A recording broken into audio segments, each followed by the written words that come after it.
안녕하세요, 여러분. 국가공인 자격증 전산세무 2급 과정. 오늘은 18번째 시간이네요. 오늘 18번째 시간에는요, 우리 부가치세 납부세 계산하는 것이랑 그리고 밀려있던 우리 분계 연습하는 시간을 조금 가져보려고 합니다. 분계도 실습 시간에는 매우 중요한 시간이거든요. 자, 그래서 오늘은 납부세 계산편 그리고 우리 기출 문제 중심으로 된 분계 연습편 이렇게 구분해 가지고 우리가 공부를 해 보도록 하겠습니다. 자, 첫 번째 우리 납부세. 자, 우리 부가치세법이 거의 종료가 되고 있는데요. 자, 마지막으로 납부세액을 어떻게 계산하는지 한번 보도록 하겠습니다. 자, 우리 공부를 이미 다 끝냈습니다. 자, 우리 매출세액은 어떻게 계산이 되나요? 그렇죠. 가세표준이 재하 또는 용역에 대한 그 공급가액의 합계액을 가세표준으로 하고요. 이 가세표준에서 10%를 곱한 금액이 매출세액이 됩니다. 기억나죠? 자, 여기에서 여러분들이 좀 기억해 주셔야 되는 거. 자, 우리 간주 공급이라는 게 있었다, 그죠? 그리고 공급식이라는 것도 있었어요. 자, 그리고 또 무엇이 있었나요? 자, 가세표준에 포함하는 항목, 포함하지 않는 항목, 그리고 공제하지 않은 항목. 자, 여러분들 일일이 조금씩 머릿속으로 떠올릴 수 있어야 됩니다. 자, 우리 전 시간에는 매입세액에서 배웠잖아요. 자, 매입세액은요, 우리 매입 가액에다가 10%를 곱하게 되면 매입세액이라고 한다. 그죠? 자, 우리 매입세액을 공부하면서 우리 어떤 걸 배웠나요? 자, 매입세액 불공제 사유를 배웠다. 그죠? 그리고 의제 매입세액이라는 것도 배웠어요. 그리고 공통사용 제한을 매입했을 때 어떻게 안분해서 불공제 매입세액을 계산하느냐, 그것도 배웠고요. 그리고 겸용사업자가 감가상각 자산을 우리가 보유를 하고 있을 때 그때 재계산을 어떻게 하는지 거기까지도 공부를 했습니다. 그죠? 이렇게 매출세액에서 매입세액을 차감하고 나면 우리는 납부세액이라고 부릅니다. 자, 여기 납부세액에서요, 경감 및 공제세액을 차감하고요. 그리고 예정신고 미환급세액을 차감하고 또는 예정고지세액을 차감하고 가산세를 더하게 되면 최종적으로 우리가 공부를 하려고 했던 납부세액 또는 환급세액이 계산이 됩니다. 자, 오늘은 우리 여기까지 살펴볼 건데요. 내용은 그렇게 많지가 않아요. 그래서 우리가 짧게 공부를 하고 밀려있던 분계 연습을 제대로 집중해서 한번 해볼까 합니다. 경감 및 공제세액에서요. 자, 그 밖의 경감 공제세액은요.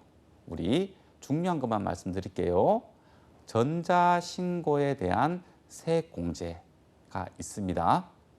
자, 두 번째. 신용카드 매출전표 발행공제라는 게 있습니다. 자, 요거는 국가의 어떤 의지가 달린 거예요. 그 말이 뭐냐면요. 우리 현실 세계에서 이런 얘기 많이 들어보셨죠? 자, 카드로 계산을 하게 되면 10만 원이래요. 자, 그런데 현금으로 우리가 부담을 하게 되면 9만 원으로 해준대요. 그럼 여러분들은 지갑에서 9만 원을 꺼내겠죠. 왜냐하면 10% 할인을 받을 수 있으니까요. 그죠? 그거를 잡아내려고 하기 때문에 이런 신용카드 매출전표 발행공제, 그러니까 사업자한테 이러는 거예요. 아, 너희 현금으로 받지 말고 신용카드 매출전표를 발행해줘라. 그러면 공제해줄게 라는 겁니다. 근데 이 공제 금액이 작지 않기 때문에 사업자 입장에 따라서 조금 차이가 있겠지만 아주 메리트가 있는 그런 공제에 해당이 됩니다. 자, 예정신고 미환급세액은요. 예정신고 시 발생한 환급세액을 확정신고 시에 적용해서 확정신고할 때 이제 뭐 환급을 해주거나 또는 납부할 세액이 있으면 거기에서 차감을 해주는 금액을 얘기합니다. 그러니까 자, 법인들은 여기에 해당이 되겠다, 그죠? 왜냐하면 개인들은요, 우리가 예정 기간에는 만약에 1기 예정 신고 기간은 1월 1일부터 3월 31일까지잖아요. 그럼 4월 달에 법인들은 부가지세 예정 신고를 할 때 개인 사업자들은 국세청에서 4월 달에 고지가 나오거든요. 그 고지액을 납부를 하는 구조로 되어 있어요. 그래서 자, 고지에서 납부한 세액을 우리 확정 신고할 때 차감하는 형식으로 되어 있고요. 그리고 우리가 가산세를 납부할 것들이 있는데요. 국세기본법에 따라서 뭐 잘못된 신고를 하거나 아니면 신고를 하지 않거나 또는 부가가치세법에 따라서 세금 계산서를 발행을 했었어야 되는데 발행하지 않거나 그러한 경우에 가산세가 또 달라붙거든요. 이 가산세를 더하고 나면 최종적으로 납부해야 되는 세액이나 또는 환급받을 세액이 계산이 되는 겁니다. 자, 그렇게 어렵지 않다, 그죠? 자, 공제 및 차감하는 세액에서요, 이제 하나씩 구체적으로 알아볼까 합니다. 전자신고에 대한 세액 공제는요, 이렇게 됩니다. 자, 납세자, 그러니까 사업자가 되겠다, 그죠? 자, 사업자가 직접 전자신고 방법에 따라서 확정신고를 하는 경우에는요, 납부세액에서 1만 원을 공제하거나 환급세액에 가산해 주는 것을 전자신고에 대한 세액공제입니다. 자, 그러니까 여기서는요, 중요한 게 직적이에요. 직적. 아셨죠? 자, 그 보통 사업자들은요, 우리 세무회계 사무실에다가 기장이라고 한다는 것을 맡기잖아요. 그러니까 직접 신고를 안 한다고요. 누가요? 세무사나 회계사 사무실에서 부가세세 신고를 대행해 주잖아요. 그렇게 대행하면서 전자신고한 거는 적용이 되는 게 아니고 본인이, 사업자 본인이 직접 신고했을 때 이렇게 만 원을 공제해 주는 것을 이야기합니다. 얼마 되지는 않지만 그래도 그 1만 원 공제가 되고 나면 좋은 건 좋은 거잖아요. 그죠? 자, 1만 원을 기억을 합니다. 아셨죠? 요거 예정 신고가 아니고 확정 신고예요. 그러니까 연간 2만 원이 되는 겁니다. 아셨나요? 자, 확정 신고. 자, 두 번째로는 신용카드 매출존표 등 발행 공제예요. 자, 요거 중요합니다. 요거. 자, 누가 공제를 받을 수 있을까요? 첫 번째는요, 일반 가세자 중에서 영수증 발급 의무자들만 받을 수가 있어요. 두 번째, 간이 가세자만 받을 수 있습니다. 즉, 이 말이 뭐냐 하면요, 조금 규모가 작은 사업자들만 해주겠다는 거예요. 큰 사업자들은 어떤 세무조사도 있고요. 그리고 어떤 회계팀이나 경리팀에서 움직이는 그런 시스템이 있기 때문에 자, 이런 신용카드 매출존표를 우리가 현금으로 할인하지 않고 이런 것들을 잘 발급해 줄 거야 라는 전제가 깔려 있겠다, 그죠? 하지만 상대적으로 규모가 작은 업체에서는요, 현금으로 조금 많이 받겠다, 그죠? 그래서 자, 소규모 사업장에서 포스기를 설치한 다음에 현금 말고 제대로 가세 재원을 노출시킨다면 공제를 해줄게라는 거예요. 그래서 여러분들이 첫 번째는 이 공제 대상자가 누군지를 기억을 잘 해줘야 됩니다. 누군가요? 그렇죠. 일반 가세자 중에서 영수증 발급 의무자가 해당이 됩니다. 자, 법인 안 돼요. 법인은 무조건 안 돼요. 그리고 직전 연도 공고가의 10억 초과 개인 사업자 안 돼요. 아셨죠?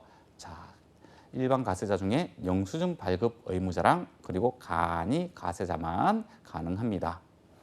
자, 그런데 얼마를 공제를 해 주냐면요. 자, 발행 금액의 기본적으로 1.3%를 공제를 해 줍니다. 자, 여기 발행 금액은요. 자, 공급 가액에다가 더하기 부가가치세가 포함이 돼 있습니다. 그러니까 결국 이 발행 금액은 우리 결제 금액이라고 생각을 해도 되겠다. 그죠? 아셨죠? 부가가치세까지 포함한 금액을 우리는 발행 금액이라고 합니다. 또는 결제 금액이라고 합니다. 기본적으로 1.3%를 해줍니다.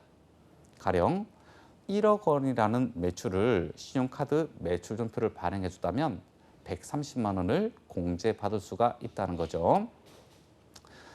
자, 여기서 또 하나 중요한 개념이 나옵니다.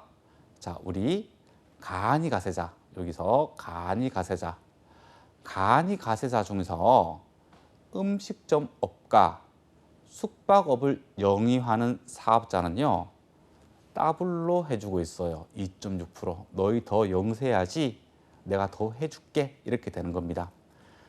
간이가세자는 어차피 부가가치세에 대한 부담이 없는데요. 자, 이런 공제를 하고 나면요, 납부세액이 거의 없는 그런 상태가 돼버리는 겁니다. 우리가 다음 시간에 이런 간이가세자에 대해서 공부를 할 건데요.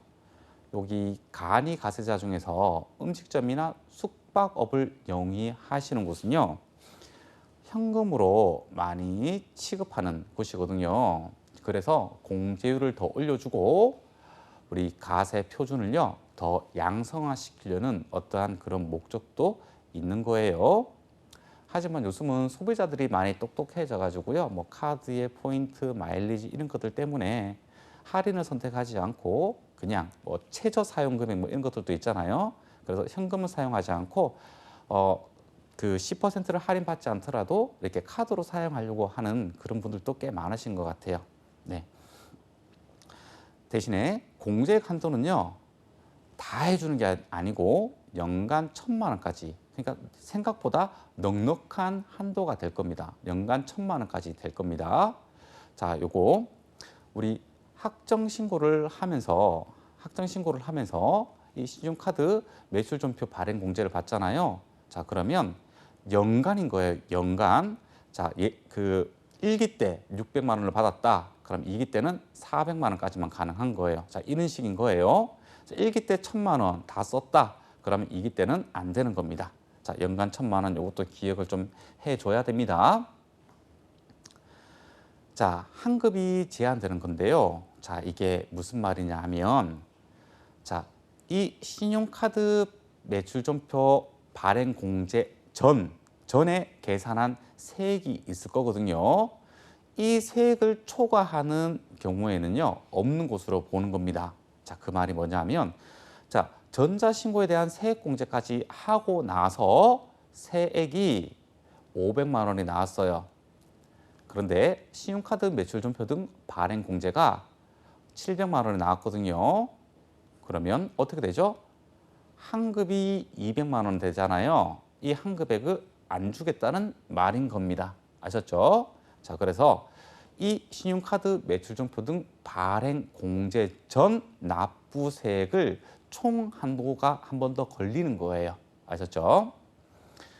예정신고 미환급세액은 예정신고 시에는 우리가 환급이 된다 안 된다? 안 됩니다. 원칙적으로 예정신고 시에는 환급세액이 발생되더라도 우리가 안 됩니다. 그래서 우리가 어떤 고정자산을 취득하게 되면 거액의 매입세액이 발생하거든요. 자, 원칙적으로 한다면 우리가 1월 1일 날에 매입을 했다. 만약에 뭐 10억짜리 뭐 건물을, 자, 그런데 1억이 매입세액이잖아요. 근데 그 1억을 환급을 못 받는 거예요. 언제까지요? 네. 확정 신고를 하고 나서 일반 환급이 되기 전까지는 안 돼요. 네. 자, 그때 우리가 그 1억 원을 예정 신고를 하면서 환급을 받느냐? 안 된다고 말씀드렸죠. 그렇죠. 학정신고 시에 이 예정신고 미환급세액 1억 원을 잡아서 학정신고를 하고 받으셔야 되는 거예요. 자금이 묶이게 돼버리는 거죠.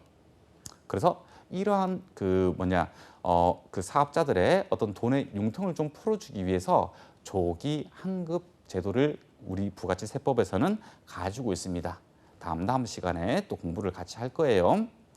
자, 예정고지세액은요, 제가 말씀드렸죠. 개인 사업자들은 예정고지기간 끝나고 4월 달 그리고 10월 달에 국세청에서 예정기간분에 대해서 우리 정기 납부세액 50%를 미리 고지를 해버립니다.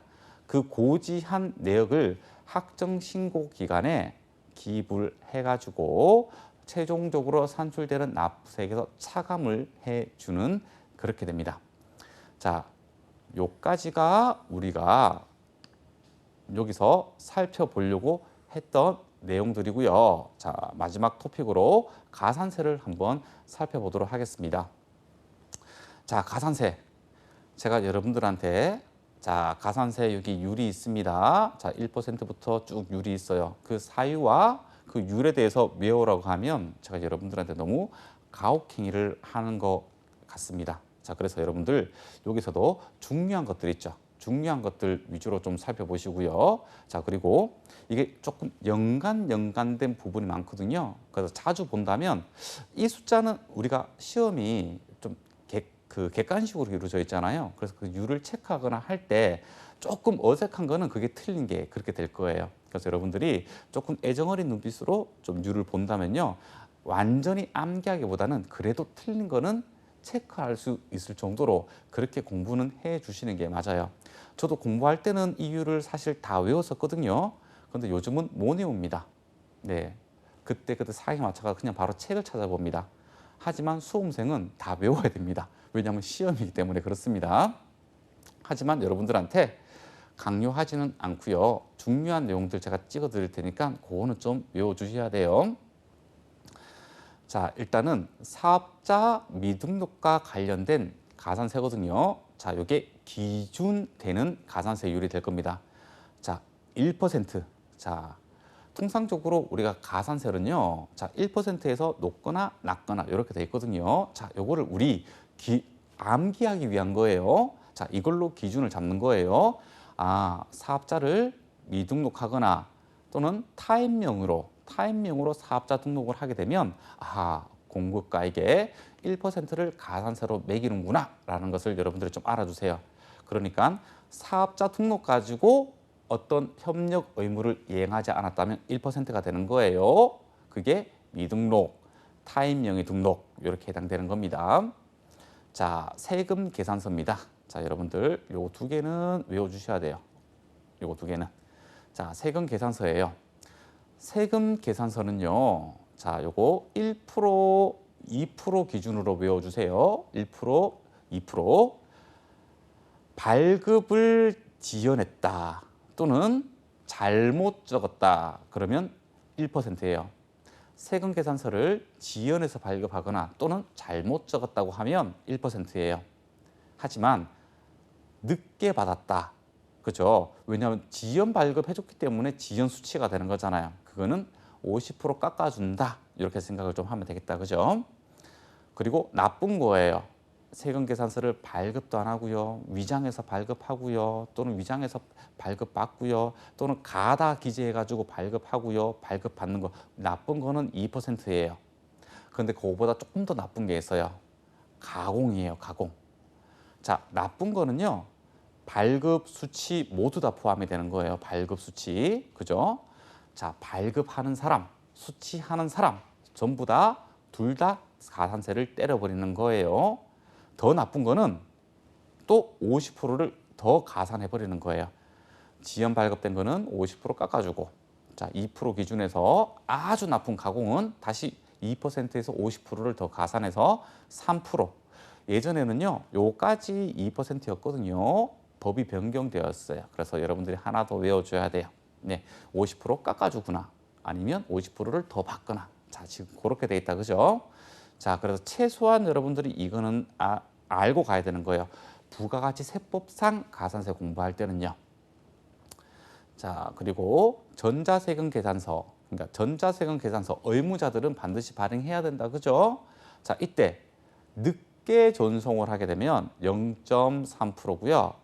아예 전송하지 않으면 0.5%가 되는 거예요. 자, 우리 요거 있었죠.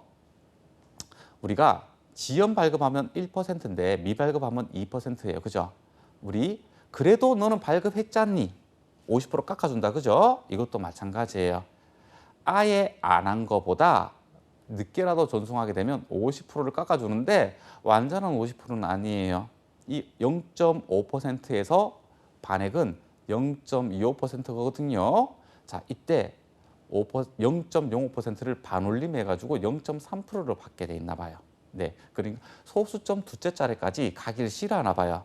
자, 그래서 여러분들 0.5%에서 반액보다 조금 더 받는 0.3%다. 미존송하는 것보다 그나마 늦게라도 존송하는 것을 좀 인정을 해줬다. 그죠?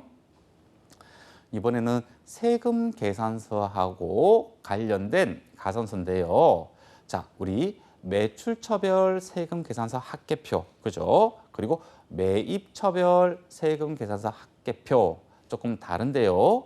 자, 우리 매출처별 세금 계산서를 합계표를 제출하지 않거나 조금 부실하게 기재를 하게 되면 0.5%예요. 0.5%. 그런데 매입체별 세금 계산서와 관련된 가산세는요. 다 0.5%예요. 아셨죠? 자, 그런데 제출하지 않는 것보다 그나마 그래도 너는 늦게라도 제출했구나 해서 이것도 50%를 감해주는데 완전히 50%를 감해주는 건 아니고 반올림 처리를 해서 0.3%로 가산세를 매기고 있습니다. 그러니까 이런 세금 계산서 또는 사업자 미등록 외에 가산세는요. 0.5% 기준으로 외우면 되겠다. 그죠? 자, 0.5%에서 그나마 좀 더 나오면 반액보다 살짝 더 받는 0.3%. 그래서 기준이 0.5에 그래도 너는 늦게라도 제출했구나. 이러면 0.3% 이렇게 생각을 해주시면 될 것 같아요. 이렇게 하니까 조금 더 암기하는 데 어렵죠. 자, 그런데 잘 안 나올 거예요. 그래서 여러분들이 애정어린 눈길로 조금 자주 보셔야 됩니다. 그렇다고 시험 문제에 잘 출제되느냐? 또 그렇지는 않아요. 그래서 여러분들한테 제가 강요를 못 하겠어요. 네. 자, 그리고 신고 불성실, 납불 불성실은요, 반드시 외워줘야 되는 겁니다. 자, 왜냐면요, 이런 신고 불성실, 납불 불성실 가산세는요, 국세기본법에서 우리가 부과하는 가산세이기 때문에 그렇습니다. 비단 부가가치세뿐만 아니고 소득세법, 법인세법 모두 다 이 신고 불성실, 납불 불성실 가산세를 동일한 율로, 동일한 방법으로 부과를 하고 있는 거예요. 자, 봅시다. 일단은 무신고했다. 그러면 20%예요. 신고를 했는데 덜 신고한 거예요. 그러면 10%, 50% 깎아주는 겁니다. 이렇게 50% 깎아줘요. 자, 하지만 부당행위는요, 그냥 40%로 그냥 가산세를 이렇게 부과를 해버리고 있습니다. 납불 불성실 가산세는요, 자, 미달 납부세액의 10,000분의 2.5일을 곱해가지고요, 미납 일수를 곱해주면 됩니다. 그러니까 약간의 지연 이자에 대한 개념이 되겠다. 그죠? 1당 0.25% 이렇게 되니까요. 그죠? 약간의 지연 이자 성격으로 이런 신고 불성실 가산세가 부과가 되고 나면 자동적으로 따라옵니다. 이 납불 불성실 가산세는요. 왜냐면요. 잘 보세요. 납불 불성실 가산세는요. 자, 미달하게 납부한 세액에 대해서 하는 거잖아요. 자, 무신고했다. 신고 자체를 안 했잖아요. 그러니까 어떻게 납부해요? 납부를 아예 안 했죠. 자, 그래서 이 무신고 납부세 여기 있죠. 요 납부세액에 해당하는 금액의 일단 20%를 신고 불성실 가산세로 부과를 하고 그리고 요 납부세액이 을로 내려가 가지고 10,000분의 2.5에 곱하기 미납 일수를 곱해가지고 지연이자까지 이렇게 납부를 하는 그런 시스템으로 되어 있습니다. 자, 가소신고 일단은 신고했어요. 하지만 100만 원 낼 거를 80만 원밖에 안 낸 거예요. 그러면 20만 원 들렸다, 그죠? 자, 그러면 요것도 이 납부세액도 들낸 납부세액을 의미하는 거예요. 들낸 납부세액에 일단 10% 부과하고, 그리고 들낸 미달 20만 원 덜 납부했잖아요, 그죠? 그 20만 원 곱하기 10,000분의 2.5를 곱해주고 미납일수를 곱해주면 되는 겁니다. 우리 또 영세율 배웠다, 그죠? 자, 우리 영세율이 적용되는 사업자들은 상당히 좋아요. 왜냐하면 매출세액은 0으로 계산이 되는데 매입세 공제를 받을 수가 있거든요. 자, 그런데 영세율을 받을 때 우리가 첨부서류라든가 이런 것들을 적어내야 되죠. 자, 이런 식으로 우리 영세율과 관련해 가지고요. 자, 요거는 가세표준 신고 불성실 가산세라는 게 있어요. 자, 요런 사유가 해당되게 되면 0.5%를 해주는데요. 요거 좀 기억을 해주세요. 자, 무신고하거나 또는 가소신고하거나, 그러니까 영세율 가세표준을 아예 신고하지 않거나 또는 적게 신고하거나 또는 영세율 첨부 서류를 미제출했다. 그러면 일단 가세표준에 0.5%를 곱한 금액을 가산세로 부과를 하고 있는 거예요. 뭐 0.5%면 뭐 가벼운 금액 아닌가라고 하는데, 자, 우리 담당자의 실수로, 자, 우리 수출 금액은 좀 크잖아요. 100억에 대한 수출을 했는데요. 100억에 대한 수출을 했는데 여기서 깜빡하고 우리 신고서상에 반영을 못했어요. 무신고가 돼버렸네요. 자, 그러면 영세율 가산표준은 100억이 되겠다, 그죠? 거기에 곱하기 0.5%이기 때문에 약 5천만 원이라는 가산세가 부과가 됩니다. 5천만 원은 연간 우리 인건비 정도에 대한 그 가산세가 될 거다, 그죠? 너무 아깝지 않나요? 자, 그래서 여러분들 이러한 가산세를 부과가 안 되게 하는 것도 절세의 하나의 방법에 해당된다는 거. 그러니까 어떤 법의 틈을 찾아서 절세를 하는 방법도 있겠지만, 이런 식으로 원래 해야 되는 일들을 하면서 가산세를 부과를 안 받게 하는 것도 하나의 절세 방법 중에 요즘은 하나의 방법입니다. 대신에 가산세도 감면이라는 제도를 있습니다. 어떤 게 있냐면요. 요 세 가지가 있어요. 세 가지가. 하나는 수정 신고했을 때 가산세를 감면해 주는 게 있고요. 기한 후 신고를 했을 때 감면을 해주는 게 있고, 우리 지연 제출 등 여러 가지 협력 의무를 이행을 안 했을 때 그때 이행을 하게 되면 가산세를 감면해 주겠다라는 겁니다. 자, 수정 신고인데요. 자, 요거는요. 일단은 법정 신고 기한까지 일단은 신고는 했었어요. 신고는 했는데 적게 신고하거나 또는 너무 적게 신고하다 보니까 환급을 받아버렸어요. 자, 이렇게 된 상황에서 아이고 제가 잘못 신고를 했네요라고 하면서 신고하는 것을 수정신고. 그러니까 이 수정신고는 우리가 납부세액을 적게 납부했을 사항에서 발생하는 신고다, 그죠? 자, 이런 수정신고를 할 때요. 가소신고 가산세와 그리고 영세율 가세표준 신고 불성실 가산세를 감면받을 수 있습니다. 좀 전의 사례처럼, 자, 매출액 100억짜리를 누락을 시켰어요. 자, 5천만 원에 대한 가산세가 나오는데요. 다행입니다. 1개월 안에 자, 법정 신고 기한 경과, 그러니까 우리 1기 확정 신고는 언제죠? 7월 25일입니다. 그죠? 그러면 8월 25일, 그러니까 1개월 이내에 다시 수정 신고를 하게 되면 90%를 감면해 주는 거죠. 그러면 이 담당자 직원은 그 회사에서 계속해서 우리 퇴직하지 않고 일을 할 수 있겠다, 그죠? 왜냐하면 5천만 원 가산세 내라고 하면 회사에서 조금 분위기가 안 좋아질 거예요. 근데 빨리 발견을 하고 우리 1개월 안에 수정 신고를 했다. 그러면 우리 가산세가 5천만 원이 아니고 500만 원만 내면 되겠다, 그죠? 자, 그러면 본인이 손해배상을 해줘도 될 것 같아요. 회사는 계속 다니면서. 자, 이런 식으로 언제 수정 신고를 했느냐에 따라 가지고 우리 가산세 감면율이 이렇게 됩니다. 아셨죠? 자, 여기서 우리가 암기를 해야 되는 거는요. 무슨 가산세에 대해서 감면을 해주는데 이거예요. 자, 어디예요? 그렇죠. 가소신고 가산세. 그리고 영세율 가세표준 신고 불성실 가산세에 적용이 되는 거예요. 자, 율 1개월, 3개월, 6개월, 1년, 1년 6개월, 2년 이렇게 있습니다. 자, 여러분들 조금 보면서 조금 익숙하게 조금 만들어야 될 것 같다라는 느낌이 들죠. 네. 자, 기한후 신고인데요.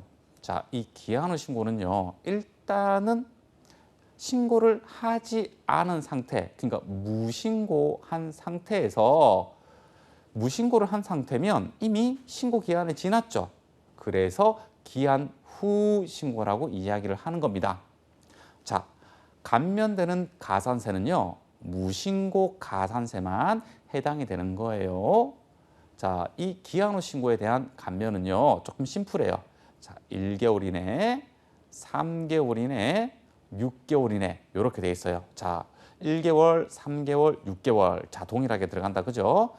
하지만 수송 신고와 관련된 가산세는 이렇게 3단계가 더 있다는 거. 그리고 율이 좀 달라요. 이 기한 후 신고에 대한 감면은요. 1개월 이내는 50%, 3개월 이내는 30%, 6개월 이내는 20%. 자, 그래서 기간은 우리 수송 신고와 같이 앞에 개월 이내에 들어가고요. 자, 율은요. 중간에, 그죠? 중간에 이렇게 들어가게끔 돼 있네요. 그러면 요렇게 외우면 되겠다. 그죠? 자, 기한은 요 위로 올리고, 자, 6개월에서 끝나는 시점부터 요렇게가 우리 기한 후 신고 감면율이다. 이렇게 외우는 것도 하나의 방법이겠다. 그죠? 그리고 어떤 협력 의무를 이행하지 않았다가 이행을 했을 때 감면을 해주는 게 있습니다. 어떤 거냐면 우리 세법에 따른 뭐 제출, 신고, 가입, 등록 뭐 이런 것들이 있잖아요. 요것을 1개월 이내, 요거는 딱 하나밖에 없어요. 구간이 딱 1개월 이내에 의무를 이용하게 되면 요거는 좀 세요. 대신에 50%를 감면해 줍니다. 자, 그러니까 신고 기한이 지났다고 하면 웬만하면 그 1개월 이내 잘못된 사유들을 찾아서 빨리 신고를 제대로 돌리는 게 좋겠다. 그죠? 자, 여러 가지가 있겠지만 대표적인 것들 좀 볼게요. 우리 매출처별 세금 계산서 합계표 미제출 가산세 0.5%. 요거 지연 제출은 0.3%다. 그죠? 자, 그때 1개월 이내 했다. 자, 그러면 감면율이 50%가 되는 겁니다. 자, 영세율 가세 표준 신고 불성실 가산세도 마찬가지고요. 왜냐하면 이때는 제출 서류 관련된 거다. 그죠?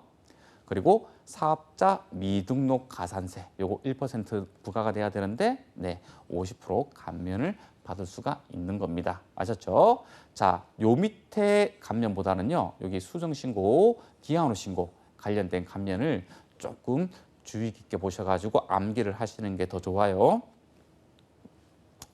자, 마지막 페이지인데요. 자, 우리 가산세도 중복해서 발생이 된다면 자, 배제해 주는 게 있습니다.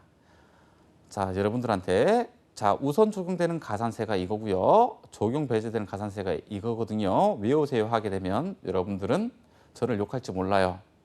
그래서 여러분들한테 어떤 시험에 잘 출제가 안 돼요. 네, 진짜 한 3%, 5% 확률로 출제가 될까 말까 한 주제거든요. 자, 그런데 실무에 들어가면 또 중요한 부분도 있기 때문에 제가 하나의 개념을 가르쳐 드릴 테니까 이것만이라도 조금 알고 가셨으면 좋겠어요. 어떤 거냐면요. 세금 계산서를 미발급했어요. 첫 번째. 네, 그 공급 시기에 세금 계산서를 발급을 하지 않았어요. 자, 그럼 2% 가산세가 부여가 되죠. 자, 그런데 추가적으로 뒤에 달라붙는 것들은 그 중복해서 가산세를 부과하지 않습니다. 만약에 법인 사업자가 이런 세금 계산서를 미발급했다. 근데 법인 사업자는 전자세금 계산서를 발급해야 되죠. 이런 전자세금 계산서를 발급하지 않았다. 그리고 이 전자세금 계산서를 발급하지 않았으면 요거 미전송, 그러니까 발급 면서를 전송해야 되는데 이것도 미전송했을 거거든요. 그게 0.5% 가산세예요. 자, 이거보다는 그냥 세금 계산서 미발급 가산세를 매기겠다는 거예요. 자, 그런 다음에 노란색 선을 따라오세요. 전자세금 계산서를 미존송했다는 말은요. 따라서 매출처별 세금 계산서 합계표 또 제출하지 않았다는 거예요. 그때 미제출 0.5%거든요. 근데 이 매출처별 세금계산서 합계표보다는 전자세금계산서 미존송 가산세를 우선 적용합니다. 근데 똑같이 0.5%예요. 그래서 가산세액은 틀리지 않은데 무엇이 우선되냐고 했을 때 논리를 잡으라는 거예요. 자, 첫 번째.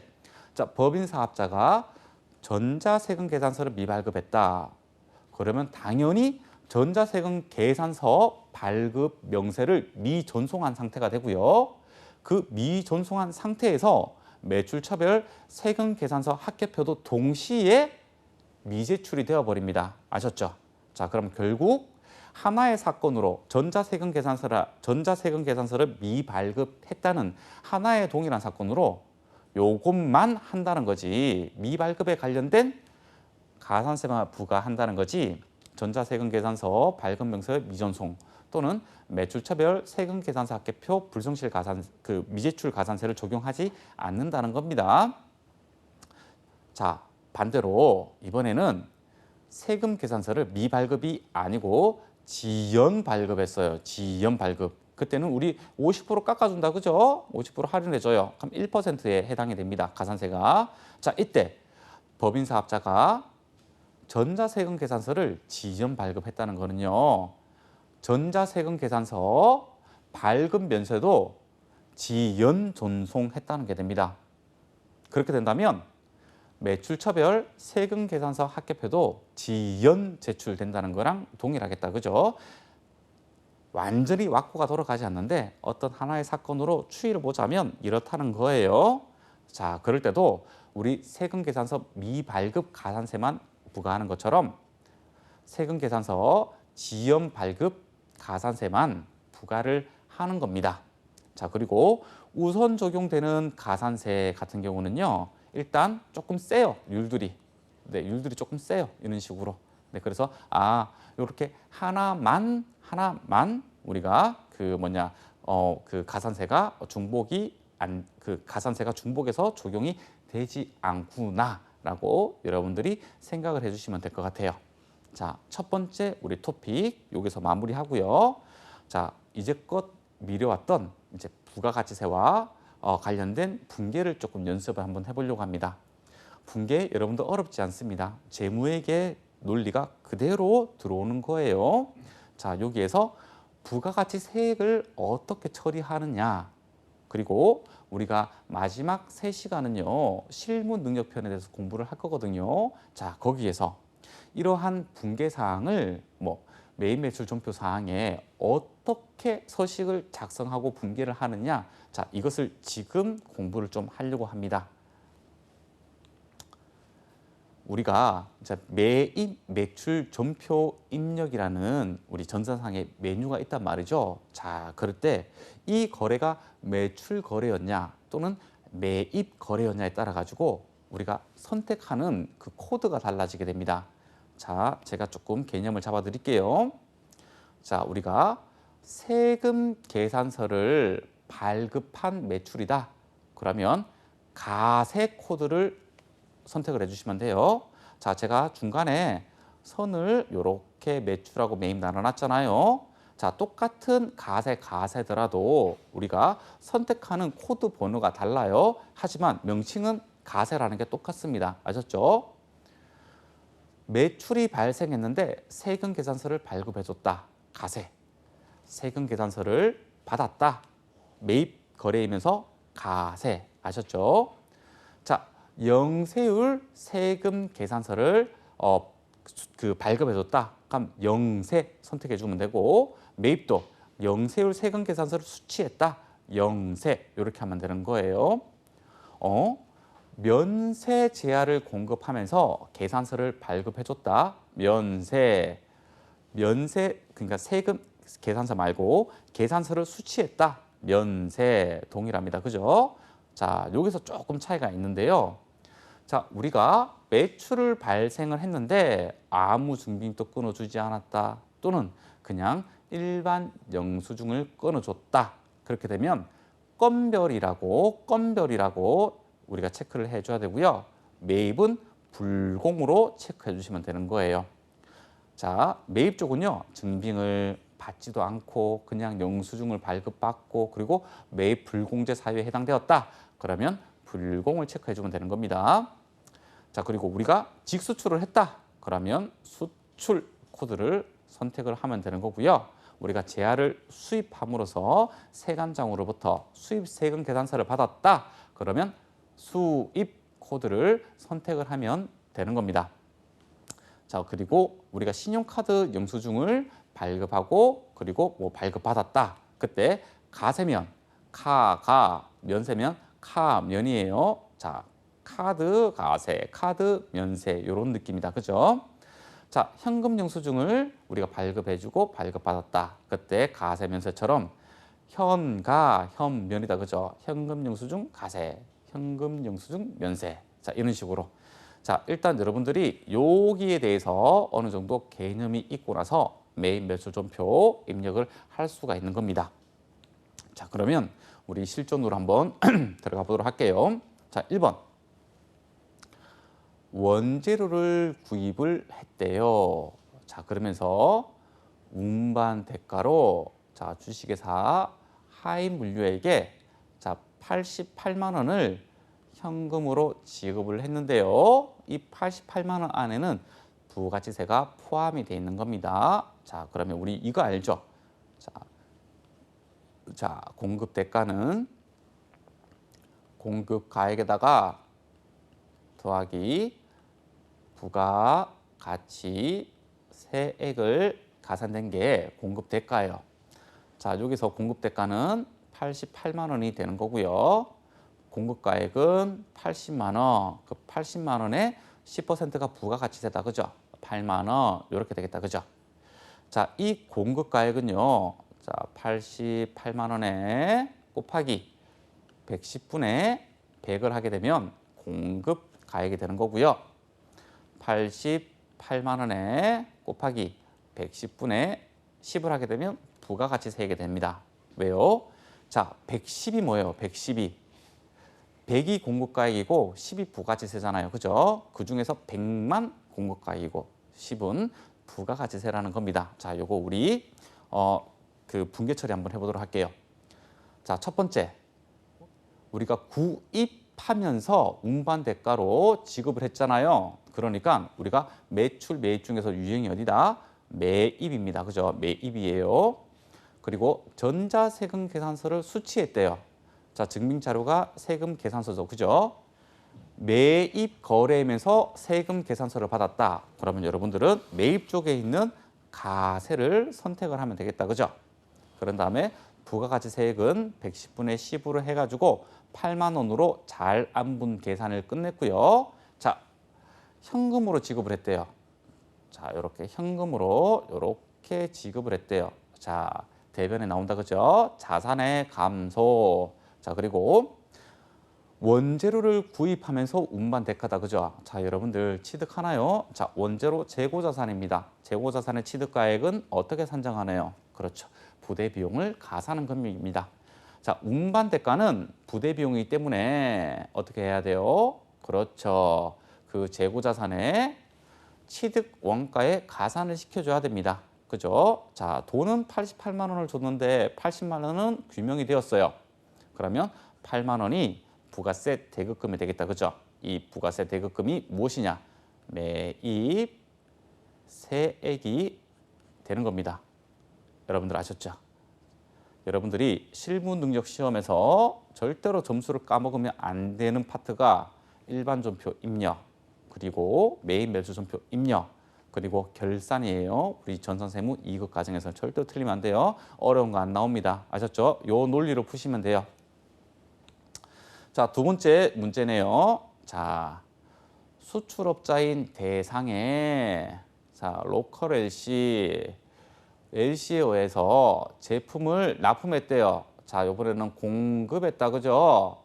자, LC에 의해서 납품했으니까 당연히 영세율 적용되겠다. 그죠? 그러면 국내 거래이기 때문에 우리는 영세율 전자세금 계산서를 발급을 해줘야 된다. 대신에 대금은 전액 외상으로 하였다. 그러니까 나중에 돈을 받기로 하였다라는 거다. 그죠?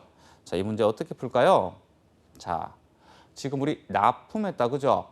그러니까 당연히 매출이 유형이 되겠다, 그죠? 자, 증빙 자료는요. 네, 전자세금 계산서다, 그죠? 전자세금 계산서 TI를 받았어요. 그리고 유형은 매출이면서 영세율 세금 계산서를 발급했기 때문에 영세라고 해야 됩니다. 그죠? 영세하다 이게 아니고, 그죠? 영세율 이렇게 생각해도 되고, 또는 영세율 세금 계산서 이렇게 생각해도 된다. 그죠? 네. 당연히 부가가치세는 영세율이니까 0입니다.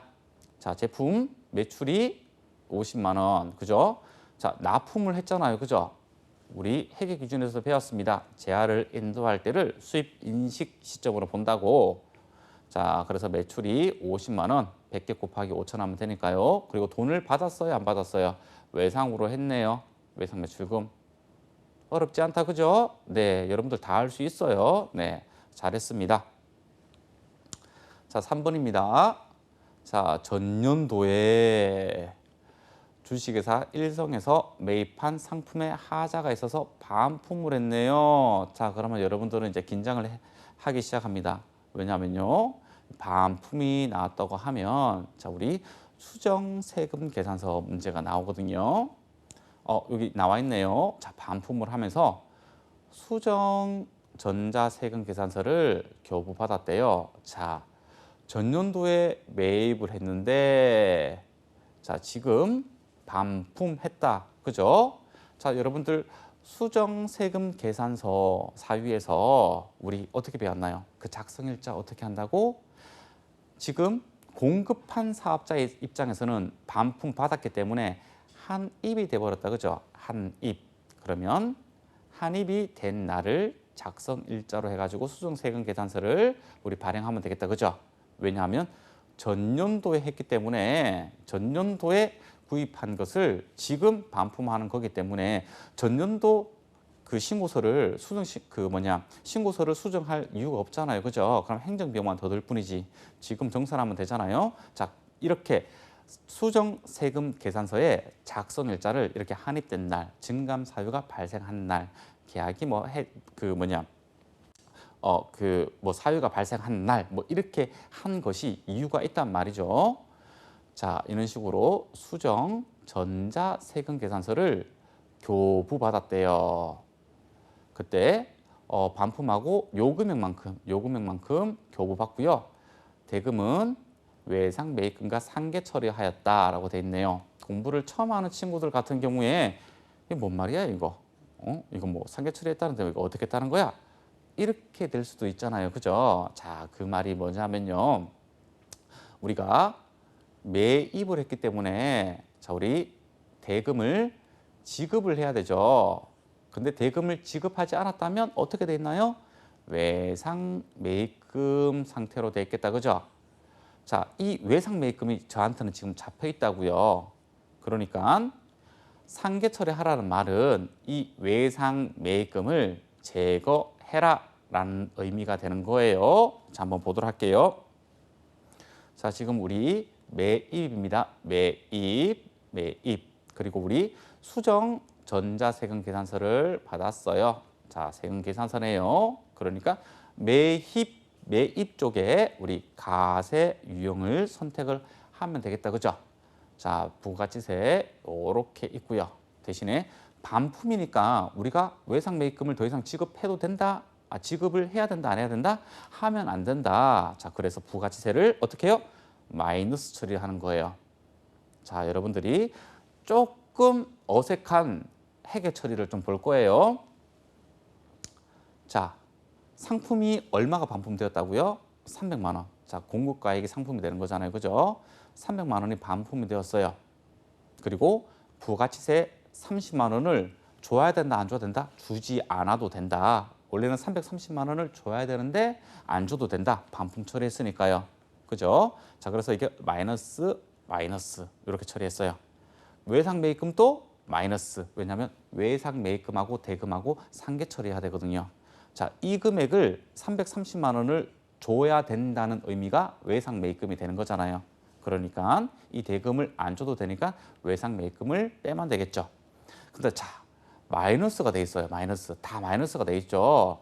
자, 이 분계는요. 요렇게 생각하시면 돼요. 요렇게. 외상 매입금이 차변에 들어왔고 상품과 부가세 대급금이 대변에 있다라고 생각을 하시면 돼요. 요게 수정 세금 계산서가 발행되었을 때에 우리 실무상 회계 처리가 되는 겁니다. 자, 기업회계 기준으로 한다면 마이너스 안 들어오겠죠. 어떻게 해요? 차변 외상 매입금 300만 원으로 해서 부채를 차변으로 제거를 시켜주고, 자, 상품 부가세 대급금 전부 다 자산이다, 그죠? 상품은 재고자산, 부가세 대급금은 우리 유동자산에 해당되기 때문에 대변으로 제거를 해준다, 그죠? 자, 그래서 마이너스가 붙었다. 어색하지 말고 차대변을 바꿔버리면 되는 겁니다. 어렵지 않아요. 예, 어렵지 않아요. 한 번만 생각하면 됩니다. 자, 4번 문제. 이 4번 문제는 개인적으로 중요한 문제라기보다는 좋은 문제입니다. 여러분들의 생각을 조금 할 수 있는 어떤 좋은 문제에 해당이 됩니다. 자, 어떤 건지 볼게요. 당사는 건물 일부가 노후화되었대요. 그래서 안전 문제가 발생했는데, 자, 지금 왜 돈을 썼는지에 대해서 이렇게 얘기를 좀 해주고 있네요. 이런 것을 우리는 사실관계라고 이야기한다, 그죠? 사실관계를 잘 잡으셔야지 여러분들이 문제를 올바르게 해결할 수가 있습니다. 자, 안전 문제가 있어가지고 기존 계단 시설을 폐쇄하고, 자, 엘리베이터와 현관 1층에 보안 시스템을 새로 설치했대요. 요렇게요. 자, 엘리베이터와 그리고 1층에 보안 시스템을 설치를 했대요. 자, 공사를 담당한 주식회사 동양산업, 그러니까 이 동양산업에서 이 설치 공사를 했나 봐요. 자, 견적 내역이 다음과 같아요. 자, 해당 금액은 보통 예금 계좌를 통해서 전자세금 계산서 발행과 동시에 결제 완료했대요. 그러니까 세금 계산서를 받자마자 보통 예금으로 그 대금을 싸줬다. 이렇게 이해가 된다, 그죠? 자, 견적을 딱 받았는데요. 자, 이렇게 돼 있네요. 2,600만 원이네요. 합계액이. 자, 그런데 부가가치세가 별도라고 되어 있네요. 자, 여기서 이렇게 돼 있습니다. 자, 보안 시스템은 건물의 일부로 설치되어 있어가지고 매월 본사 물품 도난 사고가 방지될 것으로 예상되며 건물 감정 평가액이 높아질 것으로 기대된다라고 돼 있네요. 자, 이 표현이 뭐예요? 자, 문제 출제자가 이거 수익적 지출 아니야? 자본적 지출이야? 라고 이야기를 지금 하고 있는 거죠. 그죠? 자, 건물의 일부로 설치돼요. 딱 이 말이 나오자마자 여러분들은 어떻게 생각해야 된다? 이거 보안 시스템 자본적 지출이야. 라고 생각을 할 수가 있어야 됩니다. 그런데 여러분들이 이 표현을 놓칠까 봐 마지막에 콤마를 찍어서 한 번 더 얘기했어요. 건물 가액이 올라진대요. 자, 우리 자본적 지출 뭐예요? 경제적 효익이 증가가 예상되는 거잖아요. 그죠? 건물 감정평가액이 1층 보안 시스템 설치한다고 높아질 것으로 기대가 된대요. 자, 끝까지 이거 자본적 지출로 처리를 하라고 이야기를 하고 있습니다. 자, 여러분들, 자, 이 문제를 보면서 우리 회계 공부했던 것을 끌고 와야 돼요. 우리 자본적 지출이라는 것이 있고, 그리고 수익적 지출이라는 게 있잖아요. 자, 자본적 지출을 어떻게 하라고요? 그렇죠. 그 자산의 취득 원가에 가산을 해줘야 됩니다. 그렇죠? 수익적 지출은 어떻게 처리해야 돼요? 그냥 비용 처리를 하시면 됩니다. 자, 그러면 여러분들은 한 가지 더 얘기할 겁니다. 그렇다면 이 보안 시스템만 자본적 지출인가요? 아니죠. 엘리베이터는 우리 자본적 지출의 대표적인 사례잖아요. 엘리베이터는 건물의 일부잖아요. 그죠? 네, 그렇기 때문에 엘리베이터는 아무런 말이 없다고 하더라도 이 자본적 지출로 처리를 해줘야 됩니다. 여기서 공부를 어설프게 한 친구들은 이렇게 처리할 거예요. 1층 보안 시스템의 설치는요, 자본적 지출로 봐가지고 취득 원가에 가산하고, 엘리베이터 설치는요, 비용 처리하고. 문제 다 풀어놓고 틀린다, 그죠? 자, 여러분들, 부가가치세와 관련된 회계 처리를 할 때 기본적으로는 우리 그 회계 기준을 끌고 오셔야 되는 거예요. 그리고 나서 세법을 적용시켜야 되는 겁니다. 아셨죠? 자, 부가세 별도기 때문에 이 2,600만 원에다가 곱하기 10%를 하게 되면 세액은 260만 원이겠구나라고 여러분들이 생각을 할 수가 있어야 된다. 그죠? 자, 문제를 풀어볼게요. 자, 지금 우리 용역을 지금 받는 입장이다. 그죠? 그러니까 우리 매입 거래에 해당이 되고요. 그리고 지금 전자세금 계산서를 발행했다고 했잖아요. 자, 증빙자료가 세금 계산서다. 그죠? 그러면 유형은 우리 매입 쪽에서 가세를 선택하면 됩니다. 자, 부가가치세는 어떻게 계산되죠? 그렇죠. 여기 공급가액에다가 10%를 곱하게 되면 260만 원이 자, 세액이 될 거예요. 회계 처리 한번 해볼까요? 자, 지금 보통 예금으로 결제를 했다고 했죠. 그죠? 그럼 보통 예금이 2,860만 원이 나갈 거예요. 그죠?